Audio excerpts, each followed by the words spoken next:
usia bumi 13, apa? Eh, katanya usia bumi 4,5 miliar tahun. Kemudian katanya dari Big Bang yang pertama itu 13,8 miliar lalu. Luar biasa. Belum lagi kalau kita berbicara hari ini sampai nanti Allah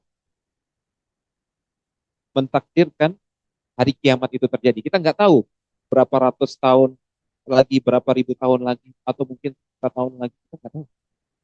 Yang jelas ternyata keberadaan kita, waktu kita di bentangan kehidupan alam semesta ini nggak ada apa-apa, nggak ada apa-apa. Oke, kita zoom out lagi ya, kita zoom out. Ternyata kalau kita kembali kepada petunjuk hidup kita, Al-Quran, petunjuk Nabi kita yang mulia, alaihi salatu wassalam, ternyata hidup kita di dunia ini itu baru satu fase dari 5 fase kehidupan. Satu fase dari 5 fase kehidupan. Fase yang pertama itu sudah kita lalui, fase di alam rahim. Di fase alam rahim itu sebenarnya sudah ada kejadian di mana Allah Subhanahu wa taala mengumpulkan kita kemudian mengambil saksi, mempersaksikan. Alastu bi rabbikum. Ini Allah sebutkan dalam surat Al-A'raf 172. Dulu, ini kita sudah lupa kejadiannya. Di alam rahim itu Allah kumpulkan kita semua anak keturunan Adam ini. Kemudian Allah berkata, Alastu bi rabbikum, bukankah aku ini adalah Rabb kalian, Tuhan kalian, satu-satunya yang berhak untuk kalian ibadahi? Qalu bala syahidna. Ketika itu kita bersaksi semuanya. Semuanya dari Adam sampai manusia terakhir. Fir'aun, Namrud, semuanya. Kami bersaksi, ya Allah, Engkau adalah Rabb kami, Engkau adalah satu-satunya yang berhak untuk kami ibadahi. Yang lain gak berhak untuk ibadah. Itu persaksian kita dulu. Barulah kemudian kita masuk ke fase yang kedua. Fase yang kedua inilah hidup di dunia ini. Kita nggak tahu tuh berapa miliar atau berapa triliun tahun yang lalu itu kita diambil persaksian oleh Allah. Kita nggak tahu. Dalam dunia ini kita masuk ke fase fase ujian.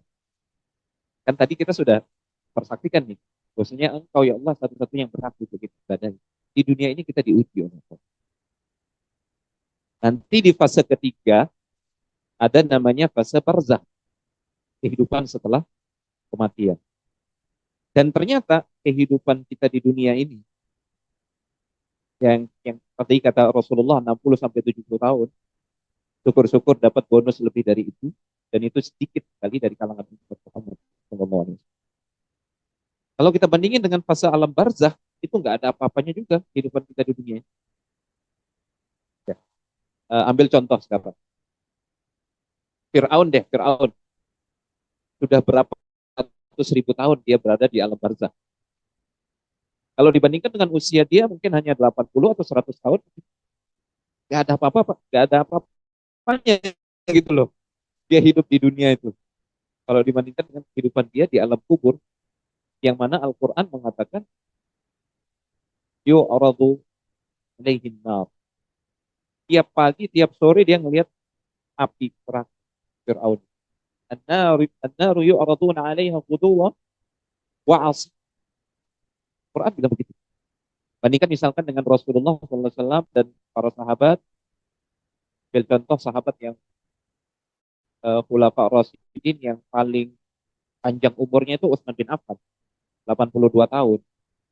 Beliau eh, sebelum hijrah itu usianya 47 tahun. Setelah hijrah, beliau wafat tahun 35 Hijriah, 82 tahun. Berarti beliau sudah ada di alam kubur itu 1446 ya sekarang kan? Ya kurangi 35 ya. 1400 berapa tuh? 1411 tahun beliau berada di alam kubur. Bandingin dengan usia beliau 82 tahun di muka bumi. Tapi beliau sudah dipastikan surga oleh Rasulullah. Utsman fil jannah. Utsman di surga. Konsekuensinya di alam barzakh dia mendapatkan nikmat di alam kubur. Setiap hari melihat tempatnya istananya di surga. Angin surga itu berhembus ke alam kubur. Diberikan tempat tidur dari surga. Kuburnya dilapangkan sejauh mata memandang. Dan sudah beliau alami kenikmatan di alam kubur itu 1411 tahun. Sampai dengan detik ini. Kita belum tahu lagi nih. Hari kiamat, hari kebangkitan kapan? Boleh jadi lebih lama lagi. 200.000 tahun atau berapa ribu tahun lagi. Kita nggak tahu. Nah kalau kita zoom out lagi, ternyata itu baru fase ketiga alam kubur itu. Ada fase yang keempat. Fase yang keempat itu yaumul am. Hari kita nanti dikumpulkan di satu padang, padang mahsyar. Itu hanya satu hari. Assalamualaikum Tapi di Al-Quran disebutkan hari itu kadarnya warahmatullahi wabarakatuh. Amin. Salat. Satu hari itu walaupun hanya satu hari, kadarnya 50.000 tahun. Itu baru fase keempat. Nanti fase yang terakhir itulah fase abadi. Tapi ada dua kemungkinan, 50-50. Surga atau neraka.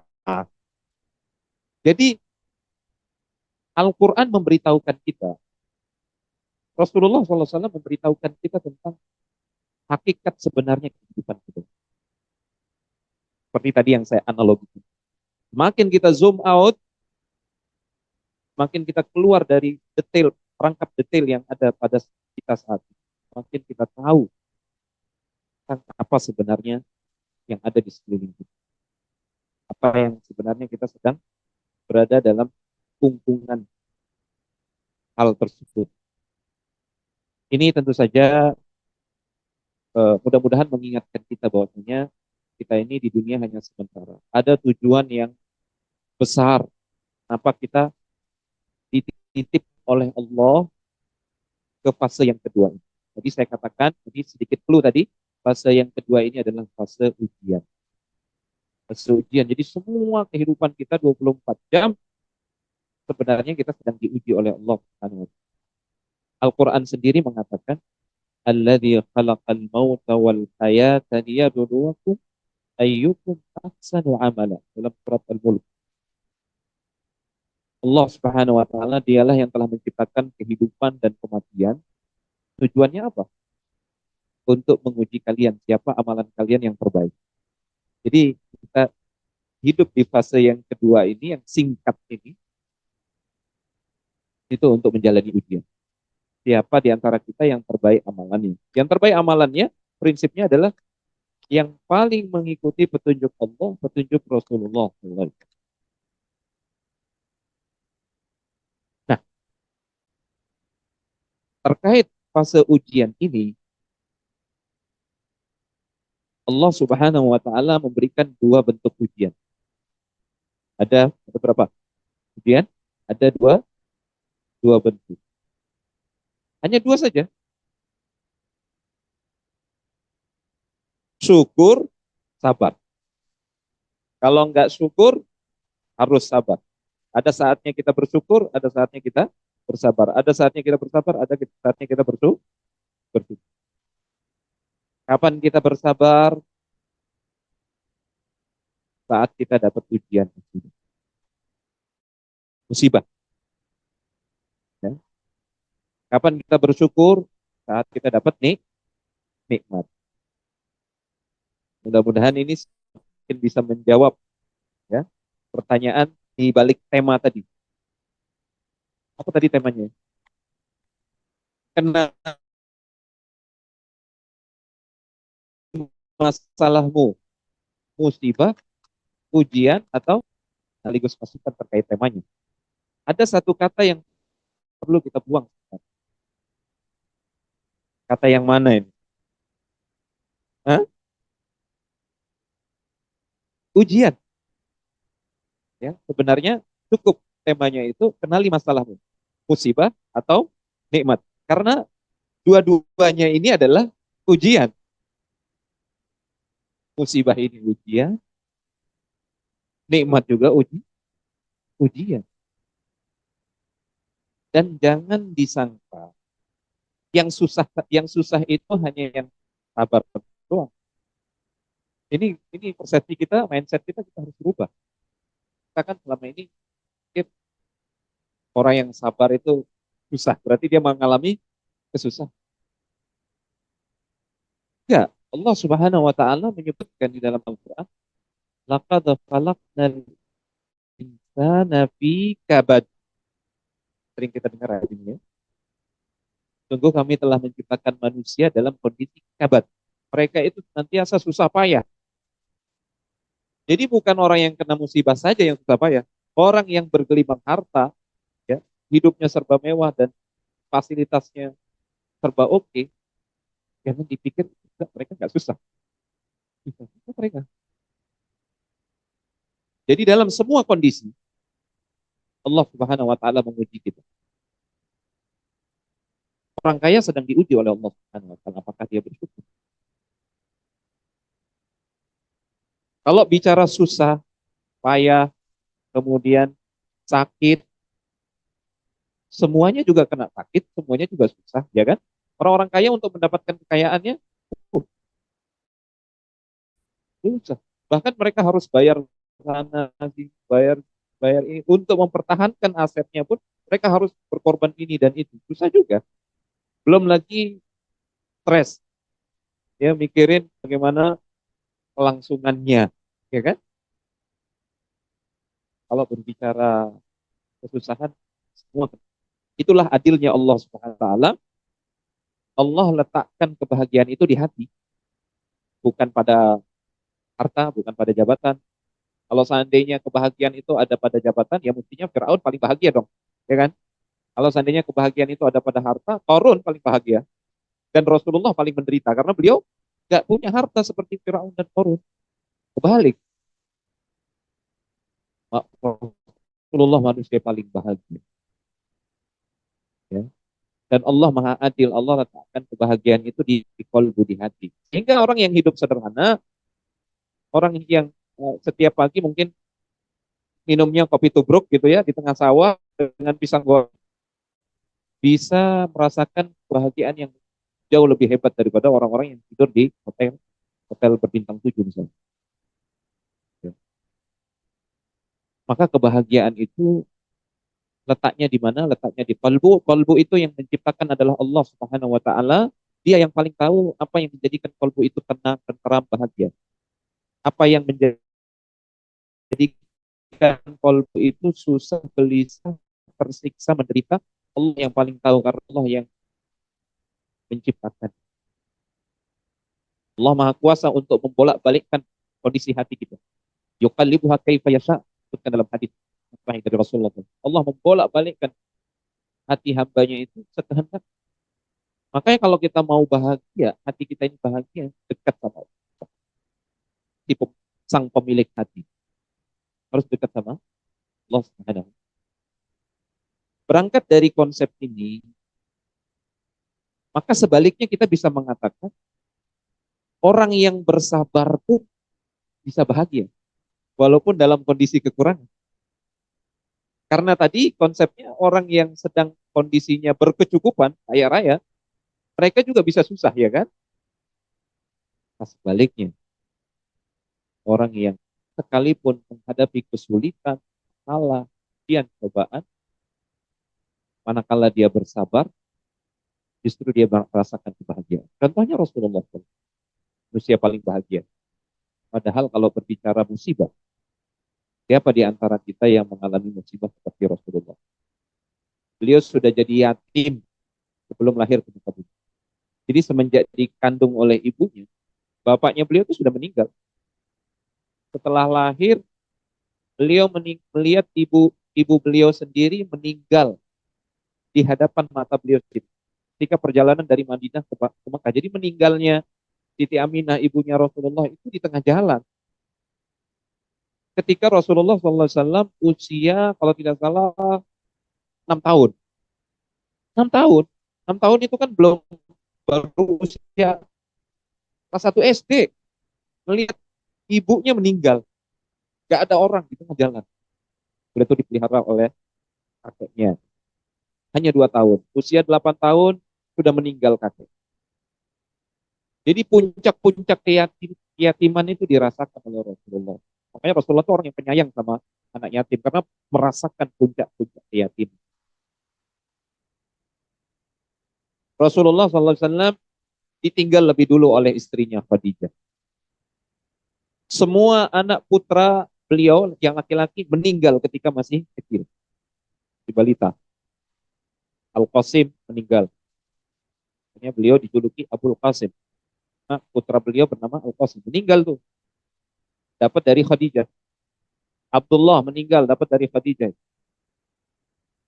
Semua putri beliau meninggal lebih dulu daripada beliau, kecuali Fatimah. Dia punya putri namanya Zainab, meninggal lebih dulu. Rasulullah SAW yang sholatin kuburin. Ruqayyah meninggal lebih dulu. Ummu Kulthum meninggal lebih dulu. Cuman Fatimah yang meninggalnya belakangan. Jadi Rasulullah, belum lagi beliau diusirkan, terusir dari Makkah. Yang mana Nabi pernah mengatakan, wahai Makkah, andai kata kaumku tidak mengusirku, tidak akan meninggalkan kau. Tapi Rasulullah itu mencintai Makkah.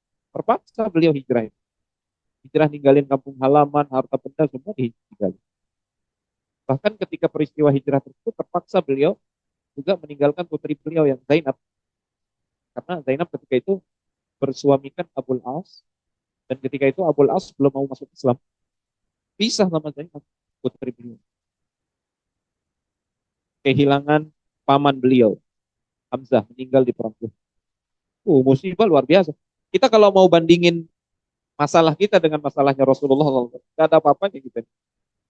Ya, makanya para ulama mengatakan seberat apapun masalah yang kita hadapi, ingat Rasulullah deh. Ingat Rasulullah SAW, musibah beliau. Ketika kita mengingat Rasulullah SAW, maka akan menjadi ringan musibah yang kita alami. Ya. Kemudian kalau pertanyaannya, kapan sih kita mesti bersabar, kapan kita mesti bersyukur? Sebenarnya setiap saat, semua masalah yang kita hadapi di dalam kehidupan, di rumah tangga, ketika macet di jalan, ketika di kantor, ada masalah dengan kolega, ketika balik ke rumah, istri cemberut, atau misalkan begitu kan, semuanya itu adalah bentuk ujian ayyukum ahsanu amala. Siapa di antara kalian amalnya yang terbaik? Siapa yang paling bersabar di antara kalian dan siapa yang paling bersyukur? Bahkan kalau boleh saya mengatakan, orang-orang yang di level keimanannya itu sudah tinggi, bahkan ketika mereka mendapatkan musibah mereka bersyukur. Syukur. Mereka selalu positive thinking. Kena macet misalkan di jalan, kena macet. Dia di samping dia di samping dia bersabar, ini sudah ketentuan dari Allah Subhanahu wa taala. Ujian buat saya. Ya. Di samping dia bersabar, dia mengatakan juga alhamdulillah. Boleh jadi kalau saya lancar-lancar saja, boleh jadi di depan terjadi kecelakaan. Positive thinking. Ya. Dan semua masalah yang kita hadapi dalam kehidupan apapun itu, kita hadapi dengan mindset. Maka insya Allah hati kita akan terang. Hati kita akan terang. Kemudian ada satu hal juga perlu saya sampaikan. Musibah itu bisa terjadi karena dua hal. Kebanyakannya karena sebab yang pertama, karena dosa kita. Wa ma asabakum min musibatin fabima kasabat aydikum wa ya'fu an katsir. Al-Qur'an mengabarkan kepada kita. Allah berfirman, apa saja ya musibah yang menimpa kalian? Musibah itu umum, ketusuk duri musibah. Ya. Didamprat oleh bos musibah. Diomelin oleh orang di rumah musibah. Ya. Bocor ban di jalan musibah. Kita ingat firman Allah ini, apa saja musibah yang menimpa kalian, ketahuilah itu sebab karena ada dosa yang pernah kalian lakukan. Ada dosa sebelumnya yang pernah kalian lakukan.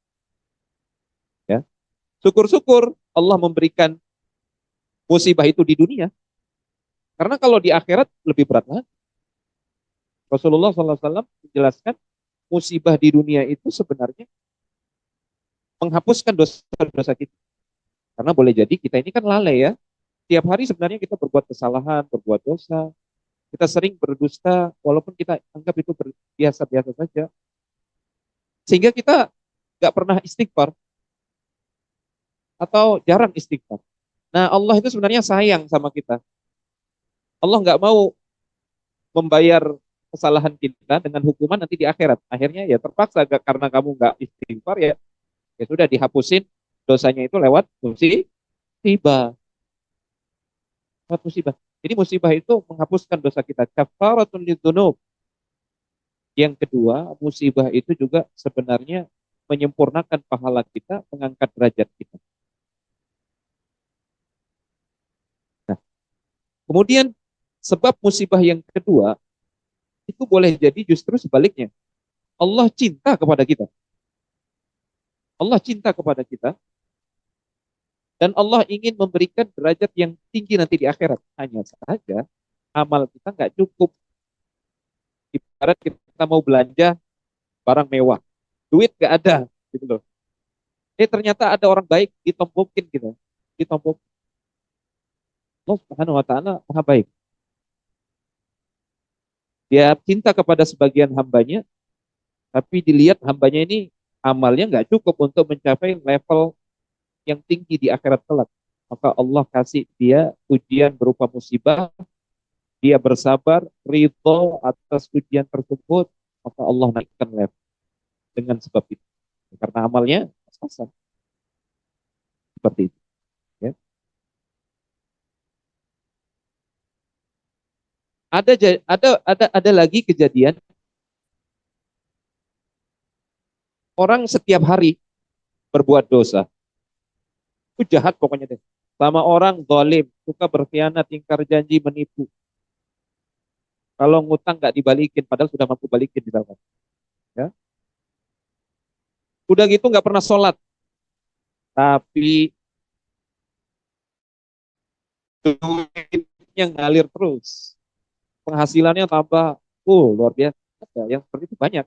Ya buktinya orang-orang yang tidak beriman banyak kan yang seperti itu.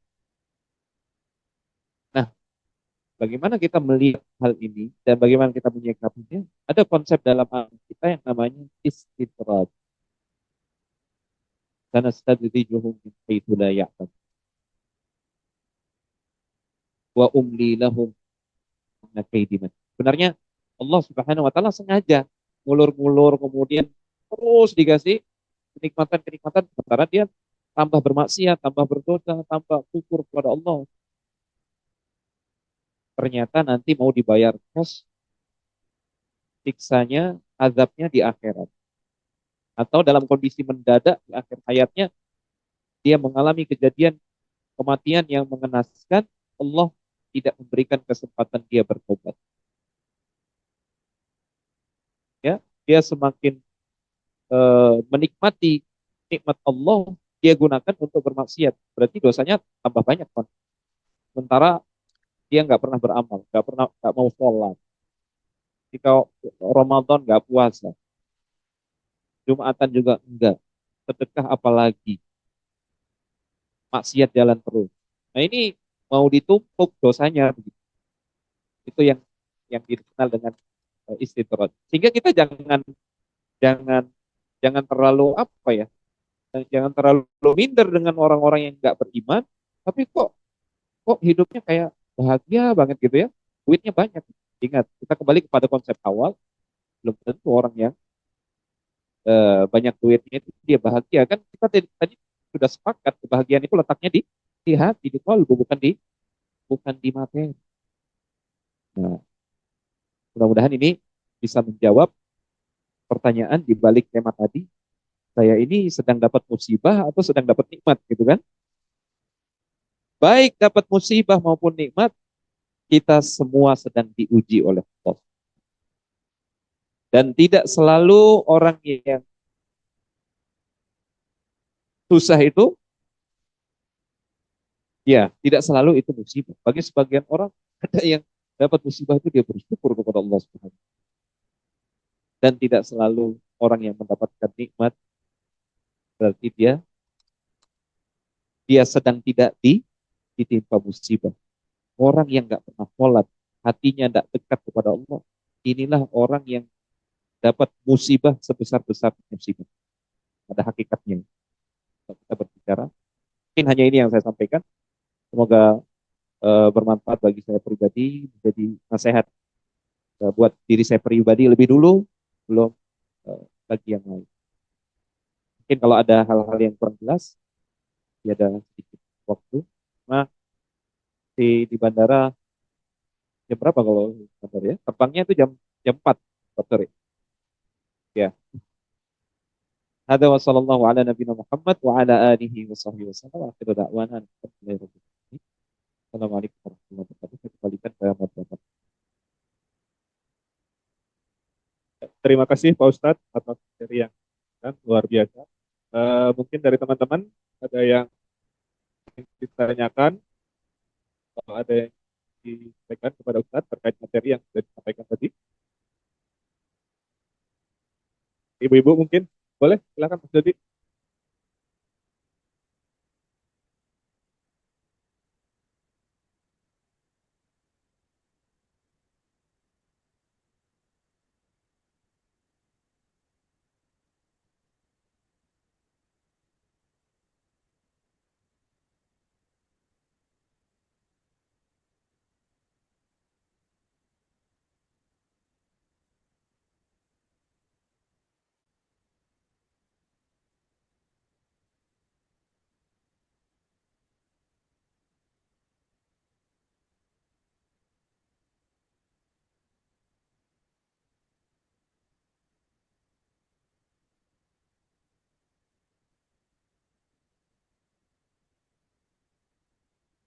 Sudah. Ya bagus pertanyaannya. Melihat realita ya. Saya mengatakannya realita. Orang-orang yang berusaha untuk berhijrah ya dari dunia sebelumnya yang katakanlah penuh dengan dosa, dan dia ingin bertobat kepada Allah Subhanahu wa taala. Kok tampaknya hidupnya jadi susah begitu ya. Ya. Jadi begini, Allah tadi kan kita sudah sepakat bahwasanya kita di dunia ini sedang berada dalam fase ujian. Ketika mereka berikrar dengan lisan mereka, ya Allah saya bertobat, ampun ya Allah. Ya. Nah itu nggak cukup hanya dengan ucapan saja, ya kan? Dia butuh pembuktian. Nah pembuktiannya itu dengan ujian tadi, dengan ujian tadi, sehingga nanti akan terfilter, apa istilahnya? Orang-orang yang jujur mau hijrah, ada orang yang istilahnya apa? Tobat sambal ya gitu kan? Ya di mulut dia ingin bertobat, tapi sebenarnya Allah tahu di hatinya. Sebenarnya dia nggak serius bertobat. Nah orang yang nggak serius ingin bertobat ini ketika diuji oleh Allah dia nggak lulus ujian, dia akan kembali lagi. Nah orang yang benar-benar tulus hatinya kembali kepada Allah pasti diuji. Jangankan kita deh, para nabi dan rasul itu kata Rasulullah Shallallahu Alaihi Wasallam, a'zamun nasi bala'an. Manusia-manusia yang paling besar bala yang menimpa mereka. Itu nabi loh, nabi dan rasul. Manusia-manusia yang paling dicintai oleh Allah Subhanahu. Namun ingat tadi konsep yang kita sampaikan juga, musibah itu terkadang datang karena Allah mencintai hamba tersebut. Ya kan? Ada hadisnya tuh. Rasulullah SAW bersabda, Innallaha idza ahabba qauman ibtalahum. Allah Subhanahu wa taala kalau mencintai seseorang atau suatu kaum, maka Allah akan mengujinya. Allah Subhanahu wa taala akan menguji mereka. Ya, apakah mereka menyangka Mereka mengatakan amanna wa hum la yuftanun, kan di awal-awal surat Al-Ankabut itu. Tidak. Apakah mereka menyangka mereka hanya sekedar mengatakan saya beriman ya Allah, kemudian mereka tidak diuji? Tidak. Pasti mereka akan diuji kata Allah. Kita pun demikian. Hanya saja Allah itu maha adil. Ujian itu Allah timpakan sesuai dengan kadar kemampuan kita dalam menghadapi ujian.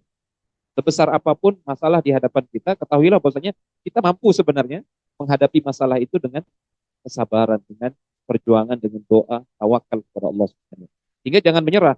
Orang yang menyerah ini berarti nggak lulus ujian, berarti obat sambal itu tadi. Nah, kemudian terkait bagaimana caranya supaya orang-orang yang berhijrah bisa melalui fase ujian itu istiqomah seperti itu, karena biasanya eh, saya perhatikan juga beberapa teman-teman yang Masya Allah kira itu gak lama dia, gak lama. Yang penting dia menunjukkan keseriusannya dan ketulusannya dalam berhidup. Cepat sekali Allah Subhanahu Wa Taala memberikan pertolongan dan perubahan. Saya mengenal beberapa orang yang berhijrah, betul, dia sempat ekonominya jatuh, tapi setelah itu bangkit luar biasa, bahkan 10 kali lipat dari sebelum. Dan dia menjadi orang yang Masya Allah, infaknya itu lebih hebat lagi daripada belum. Itu yang semakin membuka pintu itu buat dia. Kuncinya adalah walladzina jahadu fina lanahdiyannahum. Yakin bahwasanya kita kalau konsisten, sabar dikit, Allah akan bukakan pintu. Ya, kemudian ingat bahwasanya musibah yang menimpa kita ini, ujian ini tidak seberapa kalau dibandingkan dengan ujian yang menimpa orang-orang yang lebih soleh, para nabi dan rasul. Ya. Kemudian ingat lagi kalau kita zoom out, hidup kita ini cuma sebentar. Ada ratusan ribu tahun atau bahkan jutaan tahun, dan nanti ada kehidupan yang abadi. Itu yang layak untuk kita berjuang. Ya, disikapi beberapa masalah harus kita sikapi dengan masa bodoh gitu ya. Masa bodoh bukan berarti masa bodoh terhadap hal ya. Allah Ta'ala. Terima kasih Ustadz atas jawabannya. Jadi Mas Dodi, apa ada yang mau ditanya lagi? Ya. Mungkin ini ada pertanyaan yang sebenarnya hampir mirip-mirip kita bilang. Mas Dodi, ini ada pertanyaan, bagaimana kiat agar kita kuat menghadapi ujian? Kiat. Ya. Ya, ya itu jawaban finalnya itu sudah ya. Jawaban final itu. Tapi yang pertama, ketika kita mendapatkan ujian itu, ingat bahwasanya semua yang terjadi di alam semesta ini itu ketetapan Allah. Jadi ketika misalkan kita dapatkan ujian berupa musibah, jangan fokus kepada ujiannya, tapi fokuslah kepada siapa yang mendatangkan ujian tersebut, yaitu Allah. Di balik ini semua, Allah yang mentakdirkan ini terjadi. Allah nggak mungkin zalim. Ya. Allah itu maha penyayang. Kalau kita kembali mendekat kepada Allah, dia lebih mendekat lagi. Kalau kita minta, pasti kalau konsep berpikir kita seperti ini, maka kita akan mengatakan, dia, Allah Subhanahu wa Ta'ala, yang maha segalanya ini, yang telah menyebabkan saya mendapatkan ujian dan musibah. Pasti ada banyak hikmah di balik ini semua. Ada pahala yang Allah janjikan. Ya. Kemudian, ya itu tadi. Mustahil Allah itu menzalimi hamba, itu mustahil. Jadi mustahil musibah ini Allah datangkan hanya untuk membuat kita menderita tanpa sebab. Nah, itu mustahil itu. Pasti ada sebab. Sebabnya tadi karena dosa kita. Yang kedua, Allah ingin menghapuskan dosa, ingin meninggikan derajat. Mindset ini dulu yang kita harus, kan sekarang sedang ramai apa istilahnya, afirmasi diri, self talk. Itu yang kita ungkapkan dalam hati kita. Allah maha baik, Allah mendatangkan ujian cobaan ini untuk memperbaiki keadaan ini. Sehingga kita berhusnudzon terlebih dahulu kepada Allah Subhanahu wa taala. Sementara Allah berfirman dalam hadis qudsi, Ana inda dhanni abdi bi. Aku itu sesuai dengan persangkaan hambaku. Kalau hambaku berprasangka baik kepadaku, maka kebaikan yang akan dia dapat. Kalau dia negatif thinking kepadaku, maka hal-hal negatif yang akan dia dapat. Ayo kita positif thinking kepada Allah Subhanahu wa Ta'ala. Pasti kita akan dapat kemudahan-kemudahan. Kemudian Allah Ta'ala itu tip-tip. Di samping juga doa ya. Jangan lupa doa. Setiap saat kita berdoa dalam sujud kita di antara azan dan iqamah itu waktu yang mustajab. Sepertiga malam yang terakhir itu waktu yang mustajab. Ketika hujan turun berdoa, waktu yang mustajab. Termasuk waktu yang mustajab adalah berdoa kebaikan untuk orang lain tanpa sepengetahuan dia. Karena ada malaikat yang berdoa, wala kabimithlim. Semoga Allah Subhanahu wa taala juga memberikan apa yang kamu minta buat saudaramu. Jadi kita ketika misalkan nih, kalau mau doa kita itu dikabulkan, salah satu tipsnya adalah berdoa buat siapa? Buat ibu kita, orang tua kita. Ini yang paling berhak untuk kita doakan pertama kali. Jangan kabari kita, oh tadi saya sudah doakan begini gitu. Ya, doa yang mustajab itu da'watul mar'i di akhihi bi dhahril ghaib. Doa seseorang kepada orang lain tanpa sepengetahuan dia. Da'watul mustajab itu doa yang mustajab. Karena doa yang seperti itu pasti doa yang tulus, ikhlas, ya kan? Gak ada udang di balik batunya gitu. Doakan, doakan saudara kita, keluarga kita, bahkan teman kita. Doakan. Apa saja kebaikan. Ya, ya Allah subuhkan dia. Gak perlu dikabari, tadi saya doakan kamu. Ya. Itu ada malaikat yang berdoa, Allahumma amin walaka bimithli. Amin. Semoga Allah memberikan hal yang sama yang kau minta untuk kita. Ya. Kau minta kesehatan untuk saudaramu, semoga Allah memberikan. Itu malaikat yang berdoa. Aminkan. Jadi kita dapat pahala doanya, kita dapat apa yang kita minta untuk saudara. Jadi berdoa, ya Allah berikan dia kesabaran, kita akan diberikan kesabaran. Ya Allah jadikan dia bersyukur, kita akan dijadikan. Ya Allah buka pintu rezekinya, kita akan dibuka pintu rezeki. Allah Ta'ala, salah satu tipsnya. Ustaz. Mungkin dari teman-teman yang lain ada yang mau ditanya? Ibu-ibu,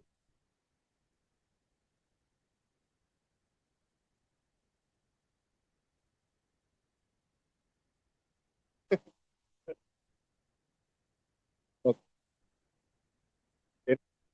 Kalau ada yang tanya, kita tutup acara ini. Kami ucapkan terima kasih kepada Ustadz Johan Saputra Halim atas ilmu dan pencerahannya. Semoga ini dapat menambah rasa cinta kita kepada Allah Subhanahu wa Ta'ala. Sebelum kita akhiri, mari kita tutup majelis salim ini dengan doa kafaratul majelis. Subhanakallahumma wa bihamdika asyhadu an la ilaha illa anta astaghfiruka wa atubu ilaik. Alhamdulillahirabbil alamin. Wassalamualaikum warahmatullahi wabarakatuh.